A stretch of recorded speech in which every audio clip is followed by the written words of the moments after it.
Hey, welcome back to Evolve Marriage. So today I'm sharing a conversation that I had with Dr. Corey Allen, who is the host of Sexual Marriage Radio, with his wife. And it is one of the longest running marriage podcasts in the world. It's been around for 14 years, has over 700 episodes. Dr. Corey Allen has seen a lot in his practice.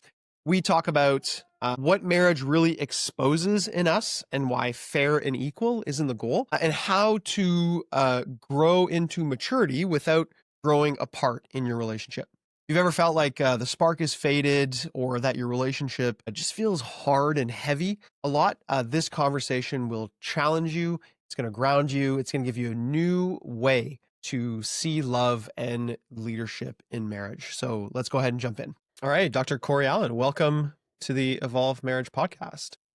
So this is a pleasure. Thank you so much. Yeah, no problem. We were talking just before we got on that you have been running Sexy Marriage Radio for over 14 years now, which is insane, right? Like the OG in this space. Yeah, I've heard that several times. There's a lot of people that I used to collaborate with when I started that are no longer doing it, and it's amazing to think how it still keeps going. And you know that a couple claim, well, the biggest claim to fame I have, and this is kind of a checklist, kind of a motivation, I guess, more than anything, is it's 14 years, 750 episodes, because we did a little season there where we were doing 2 episodes a week, but we've never missed a Wednesday, and it's pretty amazing to think of how much life goes on. And we pretty much regularly schedule on a rhythm. That's when we record, is just on this rhythm, and we've never missed a Wednesday. So it's pretty awesome. Yeah. Yeah. Well, congrats. I mean, I'd love to know, over those 14 years, what are some things that you have seen in terms of how couples relate and kind of shifting? You know, I mean, since 2010-ish to now, the world has changed. I think people have changed. Have you found that your audience is seeking different information or dealing with different challenges compared Well, I to what it's think like? in some ways, Sexy Marriage Radio has always had a little bit of a unique audience because it's our target. I mean, if I'm candid, the target avatar when I started Sexy Marriage Radio was me, 10 years prior. Yep. These are things I wish I would have known. These are things I wish I would have looked at better, because the philosophy we have with Sexy Marriage Radio is that marriage is designed to expose you to you. It's not about happily ever after. Never was intended as that. It's about growing up, creating more depth, more ability, more maturity, more wisdom.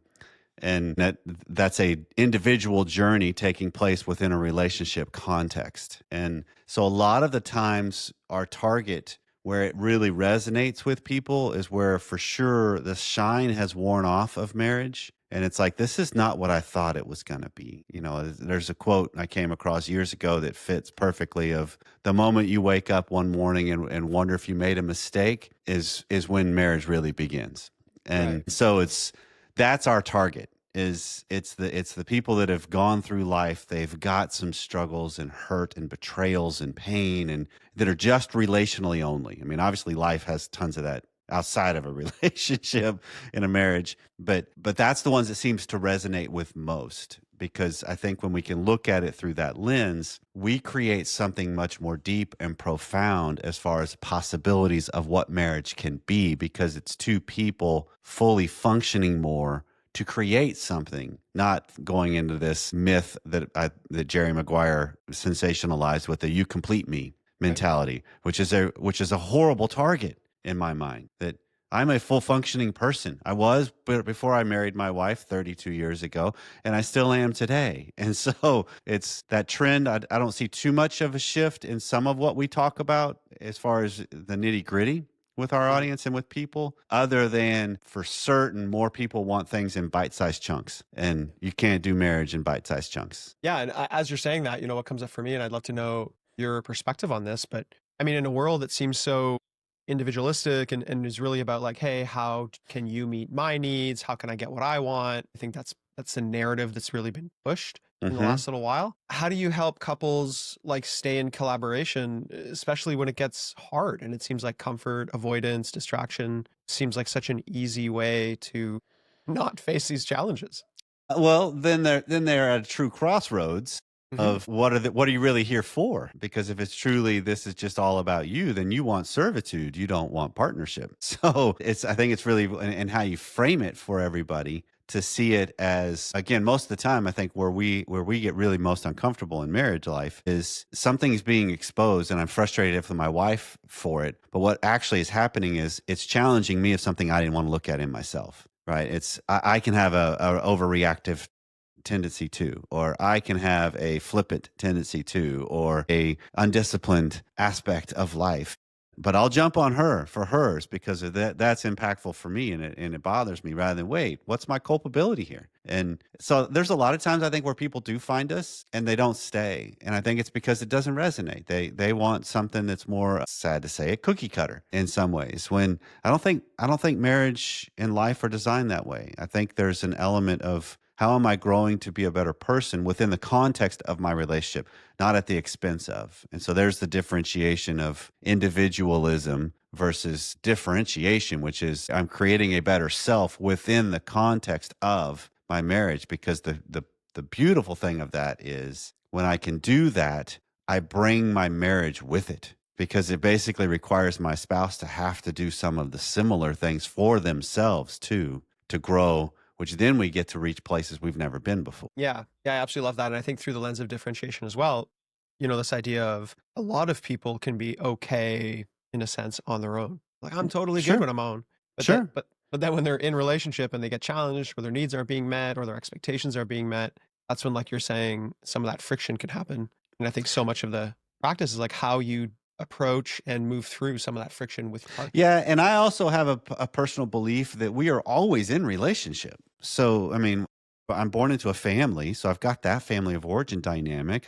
I likely still have some semblance of actual relationship with my family. If not, I have an emotional relationship with them from whatever my past was, even if I haven't talked to them in 6 years. There's still a relationship because it shaped me. And then I'm a relationship with coworkers, neighbors, roommates, whatever context I want to put it as. So all of those will show me if I'm willing to ask those questions and I'm willing to dig in and be curious about some of those. Like even an interaction I can have with a barista getting coffee in the morning can expose me.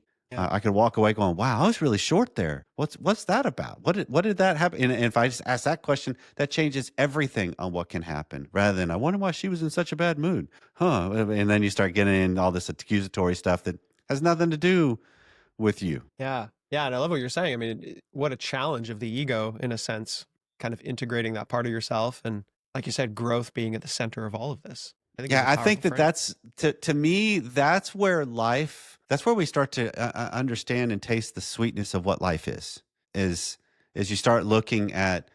I mean, because here's an easy example to kind of let anybody in the audience listening to kind of think through of uh, who you are now compared to who you were 6 years ago, or 10 years ago, or 15 years ago.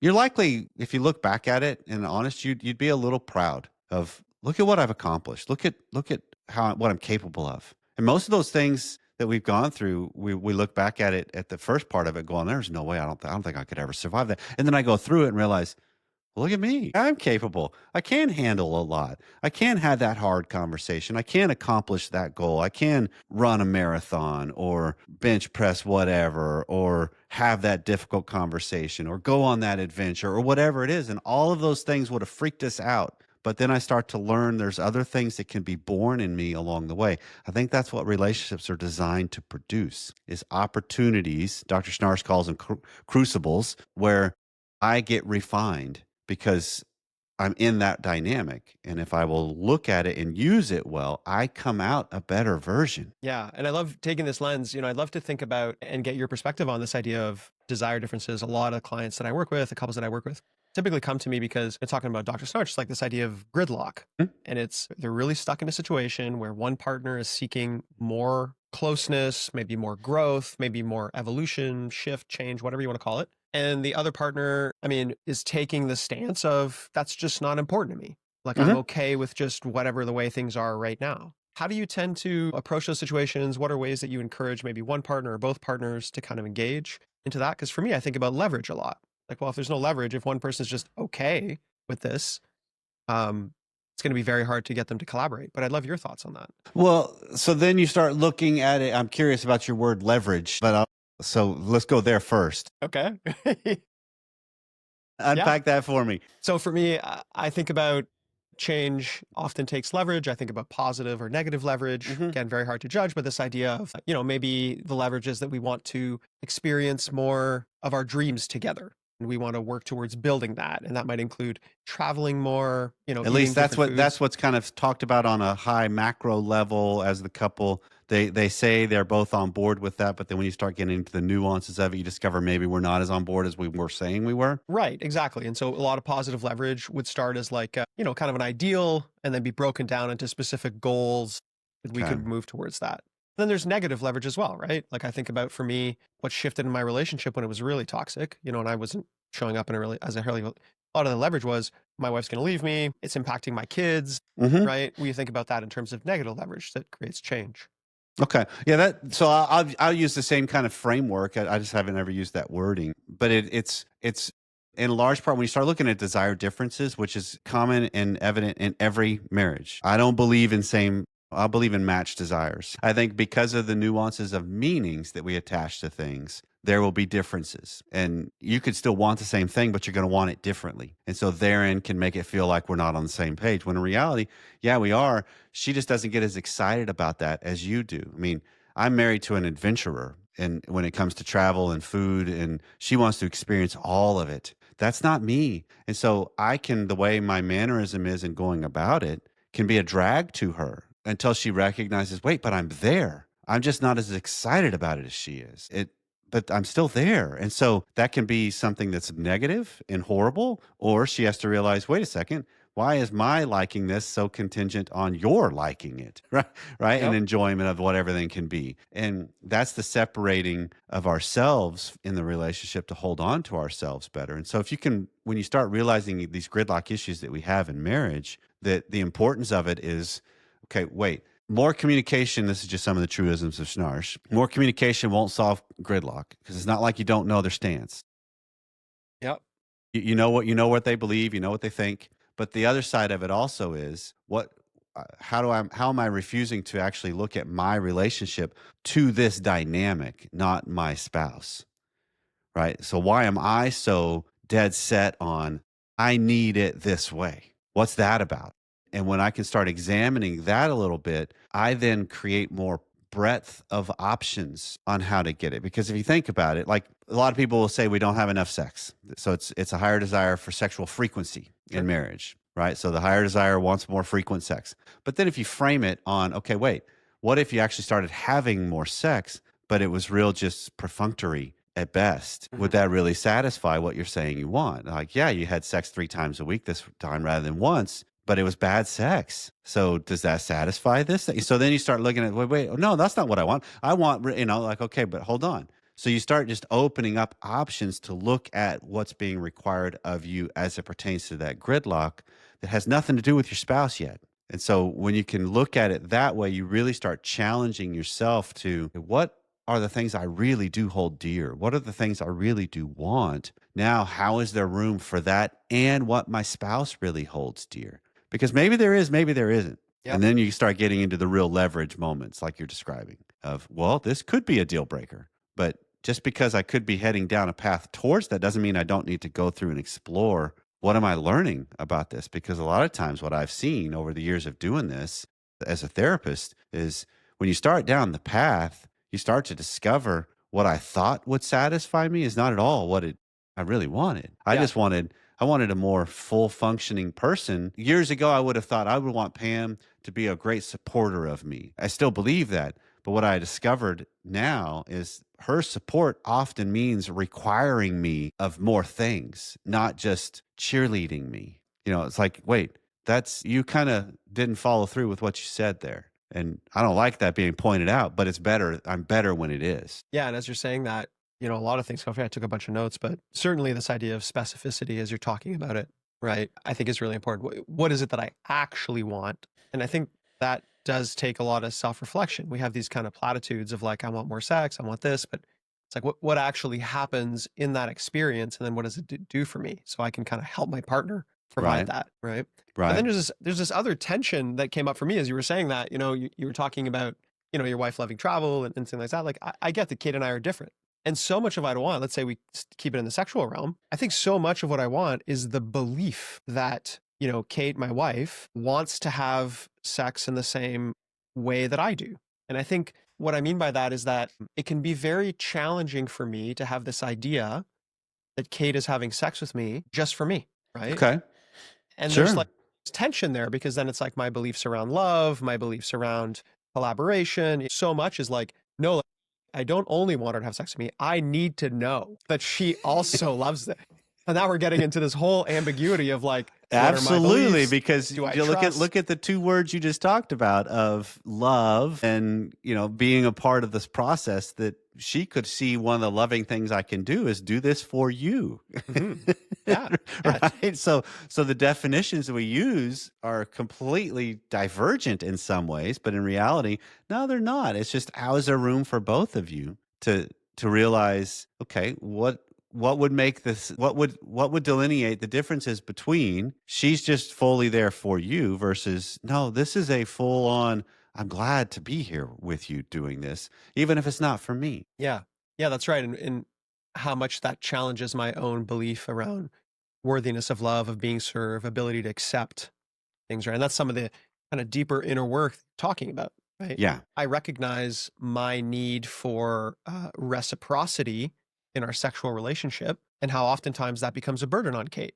She's Mm-hmm. like, no, actually, I'm okay with just a quickie. Let's just go. And I'm like, Mm-hmm. yeah, no, no, no. But now, like, I had my turn. Now you have to have your turn. So we literally Right. can't leave here. And that's all my crap, if that makes sense. Yeah, and that's where it's going on both sides, and so that's where the relationship has an opportunity to really examine. Okay, what am I being challenged here, and Yeah. am I okay? Because again, the one-offs and the occasionals of that kind of a dynamic, different Sure. levels, is that's going to be a pretty normal thing in a lot of experience I've got from hearing couples over 25 years of doing this. Um, that yeah, but if it's the norm and one person's like, wait a second, I don't like this. Well, okay, now we got a bigger issue possibly. But it's still just realizing, how are you seeing what's being exposed in you rather than how a spouse isn't fill in the blank for you, because that's where we get off the rails in my mind. That's where it gets into this dilemma of, most of us, when we say I want a better marriage, it's basically saying I want my spouse to carry their weight better, Yeah. right? Yeah. The problem is them. So how do you fix them? Yeah, and I think Right? like that you get into this idea of like fairness, collaboration has to be equal, kind of all that idea, if you will, which I get carries weight, but it's Yeah. not always the Yeah. case in I'm marriage. on board with the collaboration mindset. That's what I want to create, a collaborative relationship. That's one of my goals. Mm. But fairness and equal, they have no place in marriage. Yeah, no, It doesn't operate that way. and I think that's something that, at least for me, I learned kind of being with my wife and over time. But I think it is kind of this ideal of marriage, right? Hmm. Everything's fair, everything, and like you're saying, get to a place where you work with older couples who've been married a long time, who are committed, and then they start to realize, like, oh yeah, it's not always fair. There's been plenty of times in a relationship where Kate has carried the weight of our intimacy, right? And vice Yeah, if you go versa. to all the different topics, a lot of times it can be 90-10, 70-30. Sometimes it's 50-50. And to me, the best thing we can do is just try to be overt about that. I mean, a classic example used all the time on SMR is, I'm married to a tax accountant. So like yesterday finished the tax season. So I get what's left of my wife back this morning. And so she's got some time of recovery coming. But particularly when our kids were young, we're empty nesters now, but when they were littler, it was 90-10 for the household. No problem. 95. And that was an agreement of like, this is playing to our strengths, that I'm happy to do this. But come December, in mid-November, if it's still that, we need to have a conversation, right? Mhm. That I'm happy to play a part because this is a choice we've made as a couple and a family. So I got it. And so it's just, how can we keep stuff out in the open? Because it does shift as seasons happen, as situations happen, as our own identity evolves. Because a lot of us come into this, like you're alluding to, with a preconceived ideal of what this should be. It's romanticized, right? And this goes way, way back. in our ancestry even. So it's getting into this idea, because we are kind of an anomaly in some ways, that I've been primary with the kids all the way through, because that's the wiring of Pam more and I, that it's playing to our strengths actually. Right. And that's fine. It's a little identity hit for me. I mean, I went into the ministry coming out of college. I knew full well she's going to surpass me quick, and I will not be the major breadwinner in my marriage for very long when we first started. Okay, and that was an identity hit, but it's okay. It's playing to strengths, and that's then we can collaborate when we start to see it as, yeah, but I'm not. Well, hold on. Look at the big picture. And it at least kind of settles us down to realize, all right, this is something we chose. It doesn't necessarily feel good in the moment, but we chose it. And when we can face that, man, we take more leverage, to use your word, towards what I can create in life. Yeah. Yeah. And I love that you're talking a lot about kind of making it your own and figuring out what works for you, playing to strengths. I mean, if we shift the conversation and talk about something tangible, I'd love to know, based on your experience. I often have this conversation with people in this space about, like some of the first principles of a healthy relationship, especially a long-term marriage. And I'd love to know from your perspective, what are 3 or 4 behaviors, mindsets, whatever you want to call them, that you have found helps couples succeed in creating a long-term healthy marriage, as opposed to maybe those couples who decide to part ways or kind of stay in that stalemate, etc. Are there things that you've noticed, patterns to be like, oh yeah, typically if you're doing this, that's like helping your metric of success? I don't know if I have any like mine's going to be more kind of frameworks, I think, because I'm a huge believer in how do I constantly work to refine the view and how I'm looking at what's going on in my life. So the first one that comes to my mind is a regular asking of self, would I want to be married to me? And honestly answer that question. And it should be a yes and a no, right? That this is the proverbial for better, for worse, right? And the unspoken in that is there'll be as little as worse as possible because I'm working on that. And then when we get into it, it's like, well, this, you said for better, for worse. This is the worst. You got to swallow it.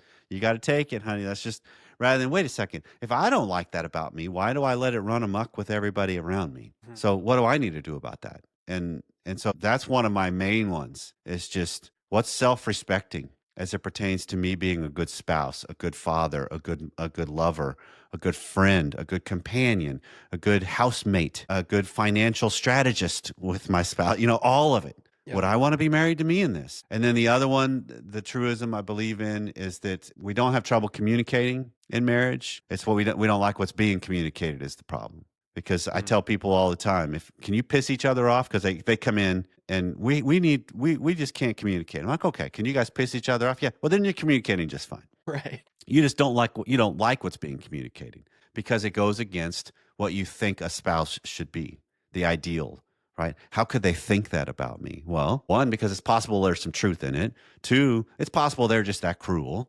3, I mean, we got a lot of variables here, but let's talk about what the meanings of things are, what's actually being communicated, because then you can start to challenge and see things differently. I mean, I look at it's night and day. I mean, Pam and I refer to this as chapter 6 of our marriage, because we just launched our last one this fall for college, right? So it's a demonstratively different stage. And I can tell you the events that happened that made all chapters, and they're all big, huge markers of shifts in us as people. And if I was to look back at some of those early on, when she would bring something to my attention, I was really, really good at using where she's wrong to avoid where she's right in something, right? Because she's bringing out something in me of like, I can't count on you because you're never home on time. And I could, well, hold on, this day, and I'm using all this data point to avoid the fact that, yeah, you're right. I'm pretty lame with what I would tell you when I'd be home to when I am home. Yeah. And what's interesting is that shifted now. I am much more on point with this. She's not, because her job's changed to where she does have true fires that happen. And I get it. But it's realizing now the growth of being able to, when she's got an issue or I have an issue, there's more likely you'll hear you're right. I hear that. I know that about me. You're right. And now all of a sudden we're looking at something completely different, not necessarily that needs to be changed and done away with, because some of the worst in us is not going to go away. It's family of origin patterns, it's wiring, it's tendencies, it's chemical imbalance, it's whatever it is. All right, that's dealing with the spouse I have now. And that's what I need to be better at is how do I learn to love the spouse I have, not the one I wish they were. Yeah. When I can really live in that space better, I actually just heard this phrase yesterday, that when I learn the gap, that gap there, learning to live in that gap is where I find joy. Yeah. And I think you're talking about a lot of, powerful insights, powerful truism. As I'm listening to you, it can feel very confronting to be Hmm. so honest with yourself. And I guess my question, because I know we're kind of wrapping up here, but I always go back to this idea of like, it takes a village. We always say it takes a village to raise kids. But it does take a village to be a support network to a really healthy couple. And Hmm. I'd love to know for you, what does your support network look like? Because I assume it's not just you and Pam in a vacuum existing. I assume that Oh you yeah. have people in your life. So what does that Oh look no, like for you? we have a ton. One is our audience, the nation. They will call us out on things, and that's Right. been a lot of fun actually. When I get the emails that are like, "Dude, I think you missed the boat here," and they come at me, and I'm like, "Yeah, you're not wrong. You're right. How And here's humbling. why I didn't go that way." But so it's just there's an element of exposure in the way we do our show because we are very vulnerable on our show, particularly in the extended content. I mean, it's our life a lot of times. Like, here's us. We'll let the guard down completely. But then we also are a part of a ministry here at our church. We for sure each have good same sex friends that challenge each other. I also run masterminds. I noticed that's what you do too. So I'm working with men a lot, and I have one group of men that I'm a member of now that we've been meeting for 9 years. That I started just as their lead, and now I'm a member of the group because it's just we met yesterday, Yep. right? And so it's just that's just a challenging of being a better man, and that work has to be done with the same gender, right? And so for a wife, same thing that what is she doing for her as a woman, the importance of having some good people in her corner that aren't just supporting but are also challenging. And to me, I think it's when you just look at life that way, man, it helps bring into focus more of how do I just deal with what I can control, which is just me. I don't need to spend near as much energy trying to control everything around me. Yeah. I And just I need to think, control me. as you mentioned earlier, we're relational beings. We're always in relationship. And, I believe that as well. You're speaking a lot to a lot of my beliefs of like quality of our relationships often dictate the quality of our lives. So having good men in my life, Kate having good women, Hmm. having couple friends, etc., I think is a huge benefit. And then being a good quality man or a good quality woman raises the level of the relationships with other people too. I mean, because then you start realizing you're able to kind of, to me, it's made it to where I can be a lot more uh, discerning Yep. of, okay, wait, this is something that's got some real capability. And here's something I'm just going to kind of keep it at this level. And I'm okay with that. Right. Because they don't want more. I don't necessarily want more. Fine. We'll see each other when we see each other here. And I don't have to put as much pressure on, why aren't we meeting? It'll work out, whatever, because we need a lot of systems like that, not one fell swoop for everything with one. Yeah. And in a sense, as I'm hearing you talk, there's a lot of surrender to it. Right. And for me, I think coming from an adaptation of constantly trying to control things, I think that's the season of life. I'm 40 now and I realize, hey, maybe you need to kind of let go of the reins here. Yeah. So maybe that comes with a bit of wisdom and surrounding myself with wiser men than me. But yeah, I'm sure we could have this conversation at length, but I really want to thank you, Dr. Corey, not only for what you and Pam put out in the world, but for gifting us with your presence today. And I'd love to know, where can people find you if they want more of you? I think your message is totally resonating. Where can people go? So the easiest, I mean, one online home. And so it's smr.fm or just Google Sexy Marriage Radio. It's been around so long that it's easy to find. It's everywhere podcasts are found. If you want to work with me, you can find the information at smr.fm. My book's there. I got a second one in the works, Nice. coming out next year, hopefully early next year. We'll see. And then just lots of resources in the nation that we provide. A little community. It's our own little social community that there's a lot of great support found there too. So you can find everything at SMR. All right. I appreciate it. We'll link all that in the show notes. Thank you, Dr. Corey. I really appreciate you having the conversation. Thanks, man. This has been fun. All right. Man, that was powerful talks. Dr. Corey reminded us that marriage isn't about finding someone who completes you. It's about becoming a full-rounded, capable version of yourself inside the container of our relationship. So that's what real growth looks like, and that's how you create a long-term thriving marriage. If this hits home with you and you want to rebuild connection, trust, and desire in your marriage, you can grab my free training, the Reignite Your Marriage Blueprint. It's going to walk you through how to bring safety, passion, and play back into your marriage without years of going into therapy. You can find that in the show notes, in the video description below, or in the podcast description, or you can go to evolvemarriage.com/go to download the blueprint. And if you're watching on YouTube, you can subscribe, you can drop a comment, or you can share this episode with a friend who needs to hear it, because when you lead with heart, everything else tends to follow. So that's it for us. I look forward to seeing you next week.